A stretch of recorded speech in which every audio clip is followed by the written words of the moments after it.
अनि यस्तो झुट बोल्नेलाई भोट दिन्छन् त यिनीहरुका मासु भात खाने खाँदैन के को मासु भात खान्छ हामी आफै गरेर खान सक्दैनौँ र कांग्रेसले दिन्छ भने खाने के लट्टर के चोर्ने बिचारा भ्यालु यिनीहरुका मरेर मासु भात गयो खाने भोट चाहिँ घन्टीलाई ठोक्ने केपीको पैसा खाने बालनलाई ठोक्ने त्यस्तो हो भने त केपी ओलीले चुनाव हार्नुहुन्छ त यार केपी ओली जाँठा बुढो पनि त्यस्तै हो त्यो हार्दैन यार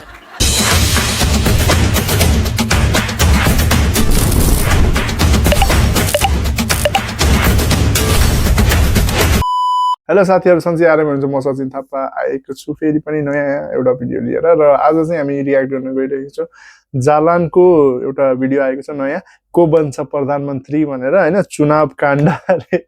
र उसको भिडियोहरु चाहिँ एकदम फन्नी हुन्छ मैले यो भन्दा अगाडिको भिडियोहरु पनि हेरिन हुन्छु उसको एडिटिङ स्किलले गर्दा मलाई सबै दामी लाग्छ भिडियो चाहिँ र यो चाहिँ मैले फर्स्ट भिडियो उसको च्यानलबाट लिएर रियाक्ट गर्न गइरहेको र आशा छ तपाईहरुलाई पनि यो भिडियो मन पर्छ र ओरिजिनल भिडियो मैले लिंकमा पनि राखिदिएको छु त्यहाँ गएर पनि तपाईहरुले हेर्न सक्नुहुन्छ र डिस्क्रिप्सनमा छ त्यो चाहिँ हैन अनि जस कस्तो बनेको छ भिडियो हेरौँ है त अब इन्जोय गरौँ भिडियो हेरेर अन्तिमसम्म हेर्नु भएको छ भने लाइक कमेन्ट शेयर गर्न नभुल्नु होला अनि च्यानललाई सब्स्क्राइब पनि गरिदिनु होला भन्न चाहन्छु र अब चाहिँ लागौं भिडियोतिर हेडफोन अनिवार्य हामी चाहिँ ग्यासको पाइप पर्खिरहेका छौं कहिले आउँछ अलिक समय पर्खिनु कति पर्खिनु पर्खिदा हजुर नै जाने बेला भइसक्यो यस्तो नचाहिँदो कुरा गर्न पाइन्छ अनि चुनावको तयारी कस्तो हुँदैछ चुनाव गराए एमाले चुनाव जित्छ नापिस तेरो पार्टीले नापिस देख्नु भएन सामाजिक सञ्जालमा नयाँ पार्टीहरुको चहल पहल सामाजिक सञ्जालमा अलिअलि कब्जा जमा छन् फिल्डमा ए थापालिया पनि सामाजिक सञ्जालमा मात्र हैन रियलमा पनि पुरै देश घन्टीमय भइसक्यो यो आन्दोलन गराउने बेलामा जाऊ न जलाऊ भन्ने पनि यही थाहा लियो अहिले ढुक्क एमाले भन्ने पनि यही थाहा लियो यो काम नपाएको मान्छेहरु चाहिँ एक नम्बर है ग्यास कुरिरहेछौँ हामीले अझै पनि प्रधानमन्त्रीज्यू सरी पूर्व प्रधानमन्त्रीज्यू हेर्नुस् त यहाँ बाजेले रियल घन्टी बजाउने अनि नातिहरुले घन्टी बज्ने वेबसाइट बनाएर मोबाइलमा बजाउने ट्याप गरेर बजाउन मिल्छ हैन अर्को चाहिँ भनेको यसरी टेक्नोलोजी यो चोटी त घन्टी बजो बजो बजो 1 बजो 2 बजो 3 बजो रिङ गर्न मिल्छ त्यो भनेको चाहिँ यो चाहिँ खतरा हो खतरा दामी दामी दामी दामी घन्टी बज्यो मनमा 10 वर्ष बन्दुक पड्काउन पनि खासै केही भएन भन्छन् अनि घन्टी बजाएर पनि हुनेवाला केही छैन भनेपछि यसपालि भोट चाहिँ केमा हाल्ने त भोट के मेरो बाजे बाजे साच्चै त्यसमै हाल्नु होला नि फेरि झुकेर आफ्नो पार्टीको नाम र चुनाव चिन्ह त थाहा छ नि पार्टीको नाम त्यो पनि घन्टी नै हो चुनाव चिन्ह तारा चुनाव चिन्ह पनि के हो के यार मलाई चुनाव चिन्ह गाजाको पात बनाउन मन छ चुनाव चिन्ह गाजाको पात अनि पार्टीको स्लोगन चाहिँ जय देश जय चोइस होला हैन तपाईले अब कुरा ऋषि धमला ए बा कस्तो आको दिमागहरुमा जय देश जय जय चरेछ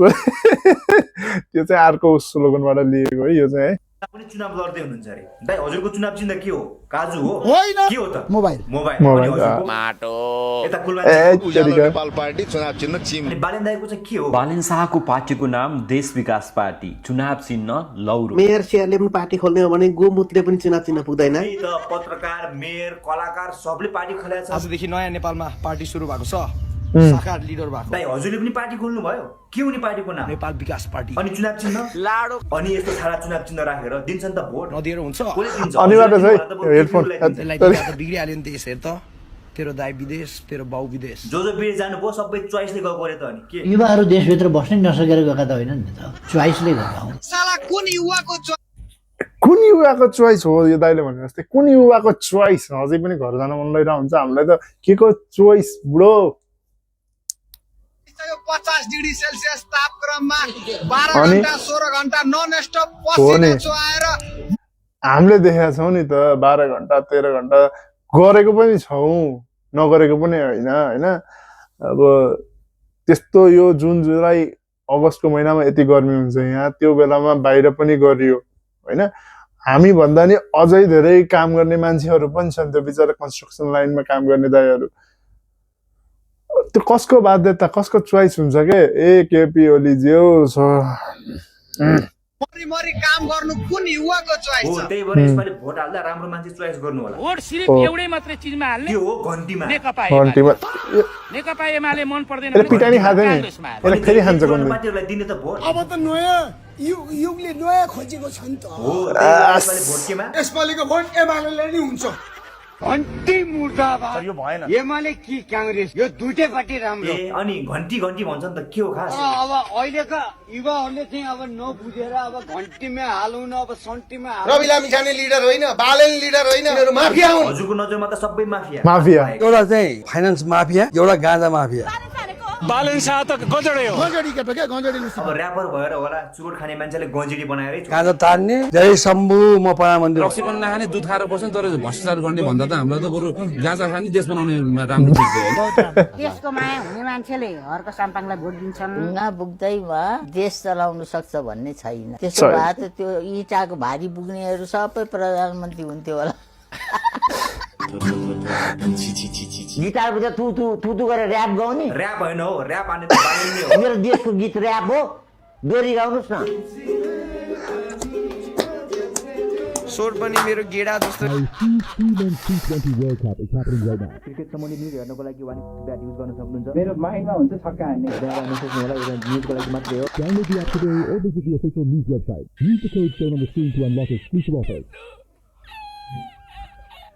अहिलेको चुनावमा कसलाई दिने हो भोट म जान्जी हो छिप्पेको जेन्जी यो त जोक अफ द इयर भएको छ क्या नेपालमा वा सूर्य थापा नि जेन्जी रे मै हुँ जेन्जी जेन्जी मै हुँ भन्दैछन् सूर्य थापाले मकै भुट्दैछन् उहाँ घर बनाउँछन् टक टक हान्दैछ चुनावी माहौल नेपालमा अहिले एकदम गइरहेको छ ओहो हो हो हो यसरी डुबुल्की मारेका छन् कि बाबा ऋषि धमाले गएर घरलाई अङ्गल मान्छन् यसरी ओहो भनेर आशीर्वाद लिइरहेछन् जेरी बनाइरहेछन् उखुको बारी बोकिरहेछन् अब ऋषि धमालजीको नि एकदमै त्यहाँ अलगै छ होइन सिनारियो अब पछि अब अरूको हेर्ने हो भने त अरूको त बेग्लै छ उहाँ पुङलुङ पुङलुङ पुङलुङ पुङलुङ गर्छन् फेरि उहाँ हर्कजीले फेरि रिजन के भन्दा पुङलुङ पुङलुङ पुङलुङ डिजाइन जस्तो नि हिरो पनि गएको छ हिरोनी पनि यिनलाई फेरि सबै माफिया मेयर पत्रकार हिरो हिरोइन गुन्डा कहाँ गुन्डा म बरु डन भन भाइ मलाई डन डन डन गुन्डा नभन यार कहाँ गुन्डा त हामीलाई त वाटरमेलन भयो नि जम्मै गएको छ डिजाइन जस्तो क्या कोही बारुली कम्मरका भएका पनि गएका छन् बारुले कम्मर भएको चाहिँ को हो फेरि रिमा विश्वकर्मा नाम गरेकी चाहिँ कलाकार तथा मोडे मैले त्यसै दिन कुलमान घिसिङलाई आफ्नो अगुवा माने उज्यालो नेपाल उज्यालो भविष्य तर यो चाहिँ मलाई नि कमेडी लाग्यो पुरा कुलमानजीलाई यसो उसो भनेर लास्टमा त घन्टी बज्यो यिनी पनि अब के भनौँ र दिदीलाई के भनौँ तर घन्टीलाई चाहिँ चाप भोट हाल्नै पर्छ तर यो चाहिँ खै अब मैले नबुझेको कुरो रातारात पार्टी परिवर्तन रातारात पार्टी परिवर्तन सुरु नौडे पारा देखाइसके बालेन हो बालेन होइन हो बाजे भाइहरू बाबा हो यस्तो जारी पालेको देख्नै हुँदैन त्यही त आज भोलि त सपनामा पनि भोट बन्देर तर्साउनुहुन्छ होला बालेनले लुसिफरहरू धाक नलगाए हुन्छ थाहा होइन बालेनले हराएर हजुरको करियर यहीँ एन्ड गरिदिने रे बालन चाहिँ तर आएर ल 500 भोट ल्याएर देखाउँ त झापा पास के कुरा गर्नुहुन्छ हजुर पनि झापाको हो एउटा भोट हजुरले पनि हाल्नुहुन्छ होला नि बालेनलाई बालनलाई त म अहिलेको अवस्थामा म हाल्दिनँ मैले ओलीलाई नै हाल्छु अनि अरू बेला त के भन्नुहुन्थ्यो त ओलीलाई ओलीका कुरा र बन्डालेका गुला उस्तै हुन् अनि भोट चाहिँ फेरि ओलीलाई नै हाल्ने केपी शर्मा ओली चाहिँ हुनुहुन्छ उहाँलाई भोट हाल्ने हो बालेन शाह भनेको खुट्टाको चप्पल हो खड्ग ओली भनेको शिरको टोपी हो बाहिरका मान्छेले चाहिँ यहाँ केही भुत्लो नि हार्दैन यीको मान्छे चाहिन्छ घन्टी सन्टी चाहिँदैन काठमाडौँ सबै आगो लाछ घन्टीले रवि दाइ हेर्नुहोस् त अस्ति आगो लगाएको घन्टीले हेरे बिल्कुल गलत भएन गाए आमालाई सुनाउनु पर्यो बिल्कुल गलत बालेनले देश बनाउँछ त्यो बुढा बाजे बोजूहरूलाई चाहिँ सम्झाउन नसकिने भयो रुख र सूर्य मात्र भन्छन् हल्ला गर्दै हिँड्थ्यो तर दिन त सूर्यलाई नि दिने हो त मधेसे कहाँको ठुक्क दिदी जनकपुर हेर्छ हामीलाई हेर्दैन हेर्ने भनेको केपी बानी हुन् केपीको के पाएर त यत्रो मुला पाए मात्र केपी ओलीलाई नै म साथ दिन चाहन्छु देश बनाउने नेता उहाँ हुनुहुन्छ तिमीहरू नामर्दहरू अझै त्यो बुढा बाको आश गर्दै बस्छ उहाँहरूको बुढो बाले चाहिँ यसरी झुट बोल्दै हुनुहुन्छ बहादुरको घरबाट पैसा निस्किएको देखाएको थियो नि त्यो अर्कै देशमा कहीँ कतैको के हे तरिका यार यो त भएन के कस्तो यही भएर नमन पर्ने यार अनेक स्वीकार्ने होइन यार स्वीकार्ने किन होइन के गल्ती भयो माफ पाऊ भनेर किन भन्दैनन् कि के लागि घमण्ड यति अब त सकियो त 2-4 वर्ष मात्र होइन र अनि यस्तो झुट बोल्नेलाई भोट दिन्छन् त यिनीहरूका मासु भात खाने काङ्ग्रेसले दिन्छ भने खाने क्या लट्टर के चोर्ने बिचारा भ्यालुवाले मरेर गयो भोट कि घन्टीलाई ठोक्ने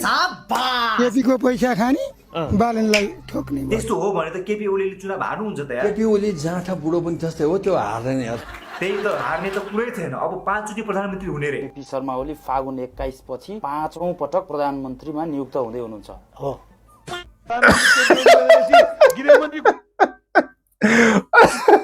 क्या खतरा बनाएको होला यार हो अरे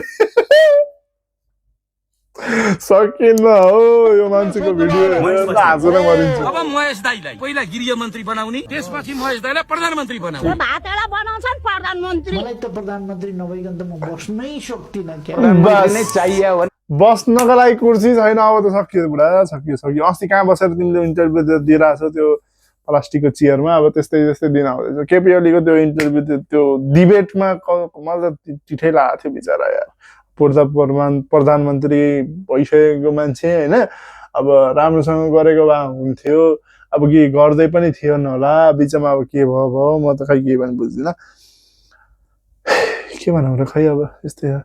घरिघरि बुढाको उमेर देख्दाखेरि त टिट्लाएर नि आउँछ यस्तो नभए पनि हुन्थ्यो राम्ररी रिटायरमेन्ट लिएर बसिने हुन्थ्यो तर फेरि पारै देखाउनु नत्र पर्यो म दिन्छु अहिले भनेर 3 चोटि भनेको थिएँ यिनको पनि अलगै छ फेरि तारा प्रचण्डको नि अलगै छ फेरि चुनाव चिन्ह पनि फेरिएको फेरि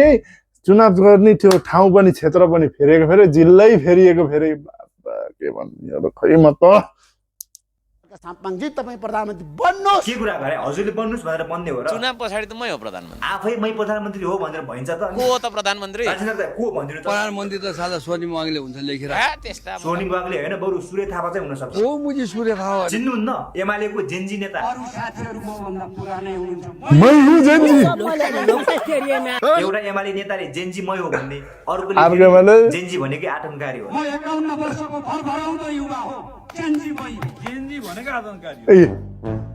बालनले भन्छ म प्रधानमन्त्री हुन्छु भनेर रविले भन्छ म प्रधानमन्त्री कुलमानले प्रधानमन्त्री हर्क सम्पाङले प्रधानमन्त्री पहिला प्रधानमन्त्री बन्नुपर्छ नि त म हो नि त सर राजन 6 वर्ष अगाडि त्यसपछि उनलाई हामी प्रधानमन्त्री सबले गर्न पाइयो तर रियलमा प्रधानमन्त्री हुने भनेकै बालेन हो बालन साहब पहिला चुनाव जित भाइ अनि बहुमत पुर्या त्यसै प्रधानमन्त्री तेरो बाबुले बनाउँछ त नेपाली जनताले बनाउने रे चुनाव जिताएर अनि को हुन्छ त कसले भोट दिन्छ हर्केलाई मलाई प्रधानमन्त्री बनाइदिनु जसको बाख्रा चोर प्रधानमन्त्री बन्छ बालेन हुँदैन हर्क हुँदैन गगन पनि हुँदैन भने को हुन्छ त प्रधानमन्त्री अब 84 मा प्रकाश भुजेल प्रधानमन्त्री प्रधानमन्त्री किन बन्नु पर्यो हजुर त राजा होइन ढ्याङ्ग्रोको यो चुनावपछि फेरि म प्रधानमन्त्री भएँ भने 6 महिनाभित्र ग्यास वितरण गर्छु यो रेकर्डमा रहोस् पहिलाको पनि भइसक्यो अझ ठुलो गफ हान्नु पर्यो क्या योभन्दा 60 वर्ष नागेको सबै मानिसलाई घरमा बसी महिनाको 30,000 रुपियाँ 18 वर्ष पुगेको सबै मान्छेलाई एउटा मोबाइल फ्री त्यसमा दिन आइफोन चलाउने कि सामसङ चलाउने खोजी मोटरसाइकल चढ्ने मान्छेलाई वर्षको 100 लिटर तेल फ्री बहुमतको सरकार दिएर 5 वर्षसम्म चलाउन दिनु नेपालमा जनता खुसी हुने गरी काम गरिनछ भने नेपालको नागरिकता त्यागेर शरणार्थी म यदि प्रधानमन्त्री भयो भनेर बीबीसी जस्तै जीबीसी बनाएर वर्ल्डभरिका सबै भाषामा चाहिँ मैले यहाँबाट समाचार दिने तेजस्वी लोग हैं हमारे पास कैलाश पर्वतदेखि स्वर्गद्वारसम्म स्वर्ग जाने बाटो स्वर्गद्वारदेखि सगरमाथासम्म स्वर्गको बाटो सगरमाथादेखि कञ्चनजङ्घासम्म स्वर्ग पछिको बाटो भनेर एउटा हाइवे टु हेभन हरेक जिल्ला स्वर्गको टुक्राको रूपमा बनाएको छ स्वर्गको टुक्रा रौतहट स्वर्गको टुक्रा दार्चुला सबैलाई स्वर्गको टुक्राको रूपमा किन बनाएको भन्दाखेरि चाहिँ देशै छोड्दा म त स्वर्गै छोडेर जान आँटे कि भन्ने चाहिँ फिल होस् कि बच्चाहरूलाई हो भिजन भनेको यस्तो हुनुपर्छ क्या मान्छेलाई करोडपति बनाउने हरेक नेपालीलाई मैले करोडपति बनाउँछु काङ्ग्रेस एमाले तारा घन्टी यस्तो यिनीहरूमा भोट हालेर झोले बन्नु भन्दा मलाई त करोडपति बन्नु छ म त निकोलस भुसालले हालिदिन्छु अनि मामा हजुर चाहिँ केमा हाल्ने हो भोट जुन चाहिँ आए पनि कानै चिरेको हो भन्दा भोट त नोटमा भयो भन्दा भोट चाहिँ नोटमा अरे आमा अहिलेको चुनावमा कसलाई दिने हो भोट कसले मलाई 1 लाख दिन्छ त्यसैलाई भोट दिन्छु न त मरे नै दिन्न जा र भिडियो चाहिँ सकिसकेको चाहिँ एकदम फनी छ होइन तपाईँहरूले हेडफोन लाउन चाहिँ नभुल्नु होला हेडफोन लगाएर मात्र हेर्नु होला भिडियो एकदम फनी छ मजेदार छ तर पारिवारिक माहौलमा लाउड स्पिकरमा बसेर हेर्न मिल्ने खालको छैन भिडियो त्यही भएर हेडफोन लाउनु होला, मेरो सजेसन पनि यही छ। सबैलाई भिडियोको सुरुवातमा पनि भनिएको छ र यसैसँग भिडियो हेरेर भइसकेको छ, मजा आएको छ, एकदम मजा आयो मलाई चाहिँ। सकियो भिडियो, यस्तै खालको भिडियोहरू फेरि पनि म लिएर आउने नै छु। त्यतिन्जेलसम्मको लागि हस्त, जय नेपाल। कत्रो ठुलो निधार, भाग्यमानी छु क्या हो।